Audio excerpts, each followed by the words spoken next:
Ibu bapa, saudara-saudari, umat beriman yang dikasihi Tuhan. Dari Rumah Studi Wisma Sang Penebus Yogyakarta, kami sajikan untuk Anda Renungan Minggu Palma. Marilah membuka hati dan batin kita untuk mendengarkan sabda Tuhan. Dalam nama Bapa dan Putra dan Roh Kudus. Amin. Semoga Tuhan beserta kita sekarang dan selama-lamanya. Inilah Injil Tuhan kita Yesus Kristus menurut Santo Lukas. Dimuliakanlah Tuhan. Pada waktu itu, bangkitlah seluruh sidang itu dan Yesus dibawa menghadap Pilatus. Mereka mulai menuduh dia, katanya, "Kami mendapati bahwa orang ini menyesatkan bangsa kami dan melarang membayar pajak kepada Kaisar. Dan tentang dirinya, ia mengatakan bahwa ia adalah Kristus, yaitu Raja." Pilatus bertanya kepada Yesus, "Engkaukah Raja orang Yahudi?" Jawab Yesus, "Engkau sendiri mengatakannya."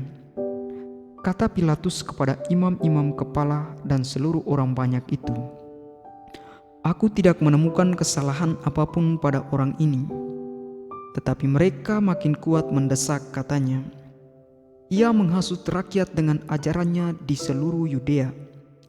Ia mulai dari Galilea dan sudah sampai ke sini." Ketika Pilatus mendengar itu, ia bertanya, "Apakah Yesus itu seorang Galilea?" Ketika tahu bahwa Yesus seorang dari wilayah Herodes, Pilatus mengirim dia menghadap Herodes, yang pada hari-hari itu juga ada di Yerusalem. Ketika melihat Yesus, Herodes sangat girang, sebab sudah lama ia ingin melihatnya, dan karena ia sering mendengar tentang dia dan mengharapkan dapat melihat bagaimana Yesus mengadakan suatu tanda mujizat. Ia mengajukan banyak pertanyaan kepada Yesus, tetapi Yesus tidak memberi jawaban apapun. Sementara itu, imam-imam kepala dan ahli-ahli Taurat maju ke depan dan melontarkan tuduhan-tuduhan yang berat terhadap Yesus. Bahkan Herodes dan pasukannya menghina dan mengolok-olok Yesus. Ia mengenakan kebesaran kepada Yesus, lalu mengirim dia kembali kepada Pilatus. Pada hari itu juga bersahabatlah Herodes dan Pilatus yang sebelumnya bermusuhan. Lalu Pilatus mengumpulkan imam-imam kepala dan pemimpin-pemimpin serta rakyat. Ia berkata kepada mereka, "Kamu telah membawa orang ini kepadaku sebagai seorang yang menyesatkan rakyat. Lihat, aku telah memeriksanya di hadapan kamu, dan dari kesalahan-kesalahan yang kamu tuduhkan kepadanya, tidak ada yang kudapati padanya." Herodes juga tidak menemukan kesalahan apapun, sehingga ia mengirim dia kembali kepada kami. Sesungguhnya tidak ada apapun yang dilakukannya yang setimpal dengan hukuman mati. Jadi, aku akan mencambuk dia lalu melepaskannya. Sebab Pilatus wajib melepaskan seorang bagi mereka pada hari raya itu. Tetapi mereka berteriak bersama-sama, "Enyahkanlah dia, lepaskanlah Barabas bagi kami." Barabas ini dimaksudkan ke dalam penjara berhubung dengan suatu pemberontakan yang telah terjadi di dalam kota karena pembunuhan. Sekali lagi Pilatus berbicara dengan suara keras kepada mereka, karena ia ingin melepaskan Yesus. Tetapi mereka berteriak membalasnya, "Salibkan dia, salibkan dia." Kata Pilatus untuk ketiga kalinya kepada mereka, "Kejahatan apa yang telah dilakukan orang ini?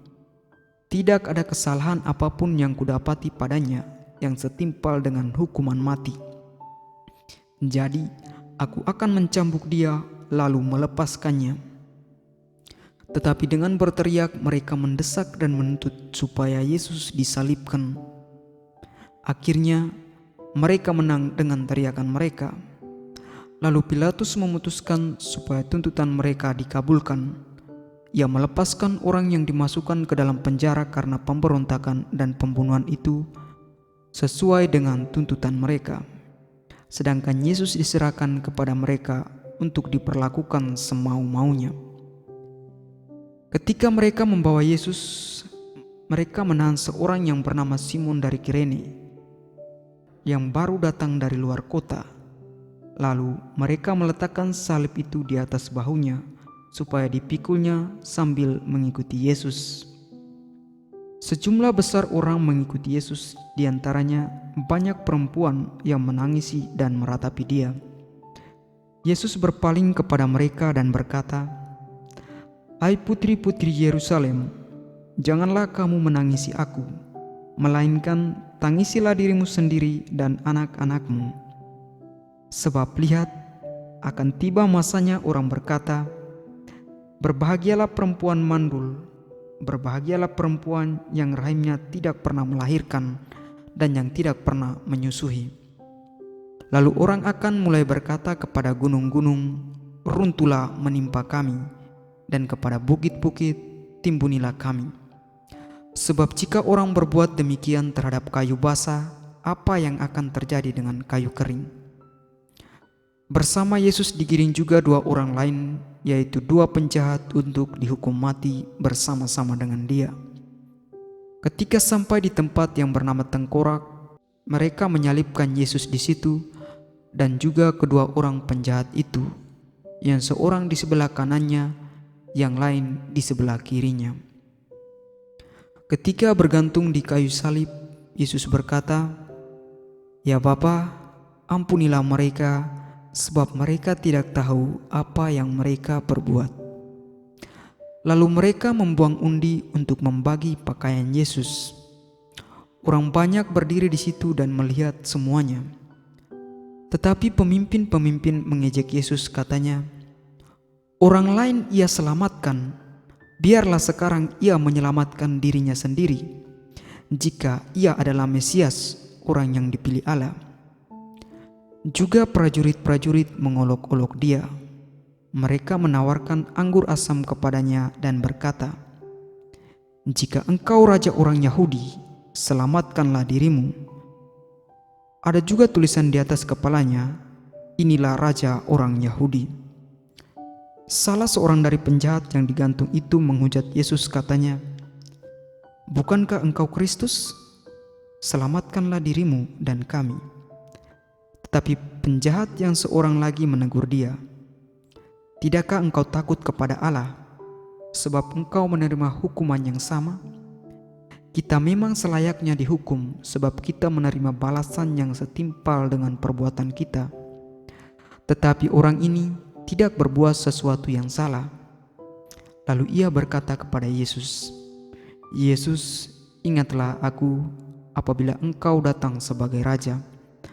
Kata Yesus kepadanya, "Aku berkata kepadamu, sesungguhnya pada hari ini juga engkau akan bersama-sama dengan aku di dalam Firdaus." Ketika itu hari kira-kira pukul 12, kegelapan meliputi seluruh bumi itu sampai pukul 3, sebab matahari tidak bersinar. Tirai bait suci terkoyak menjadi dua. Lalu Yesus berseru dengan suara nyaring, "Ya Bapa, ke dalam tangan-Mu kuserahkan nyawaku."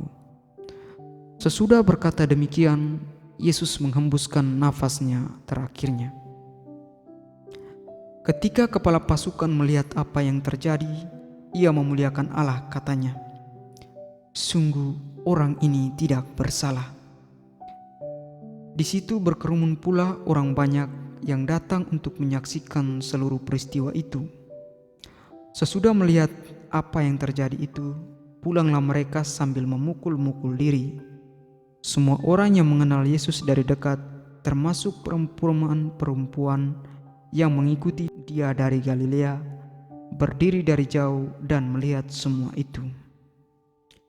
Demikianlah Injil Tuhan. Terpujilah Kristus. Ibu bapa, saudara-saudari, umat beriman yang dikasihi dalam Kristus Sang Penebus, berkorban demi kepentingan bersama adalah suatu hal yang tidak mudah untuk dilakukan. Berkorban membutuhkan cinta yang tulus yang bersumber pada hati yang tulus pula. Seperti yang dikatakan oleh Khalil Gibran yang merupakan seorang seniman, penyair, dan penulis asal Lebanon, Amerika. Dia mengatakan, cinta adalah karunia Tuhan kepada jiwa-jiwa yang peka dan agung. Ibu bapak, saudara-saudari, umat beriman yang dikasihi dalam Kristus Sang Penebus. Dalam Injil yang kita dengar pada hari ini, di mana Yesus mengorbankan dirinya demi menyelamatkan manusia dari dosa. Ya Bapa, ke dalam tangan-Mu kuserahkan nyawaku. Kata-kata dan tindakan dari Yesus inilah yang menjadi bukti bahwa cinta kasih Yesus kepada manusia itu sungguh sangat besar, sehingga Dia rela mati di salib demi menebus dosa-dosa manusia. Inilah yang dikatakan sebagai cinta yang sejati. Peristiwa penyaliban Yesus sesungguhnya menjadi peristiwa cinta yang melahirkan banyak kehidupan yang baru. Manusia yang lama hidup dalam dosa, kini telah ditebus dengan darah Yesus yang tertumpah di kayu salib. Dengan kematian Yesus, manusia dapat diselamatkan dari dosa, kebinasaan, dan dibawa pada keselamatan abadi. Ibu bapa, saudara-saudari, umat beriman yang dikasihi dalam Kristus Sang Penebus. Bertolak dari kasih Tuhan kepada kita, maka pada hari Minggu Palma ini, saya mengajak kita semua untuk mencintai dengan hati dan bukan dengan pikiran. Mencintai sampai diri kita ikut terlukai oleh cinta itu. Karena dengan cintalah kita semua bisa mencintai Tuhan dan sesama kita. Karena hanya dengan cinta kita dapat hidup sampai dengan sekarang ini.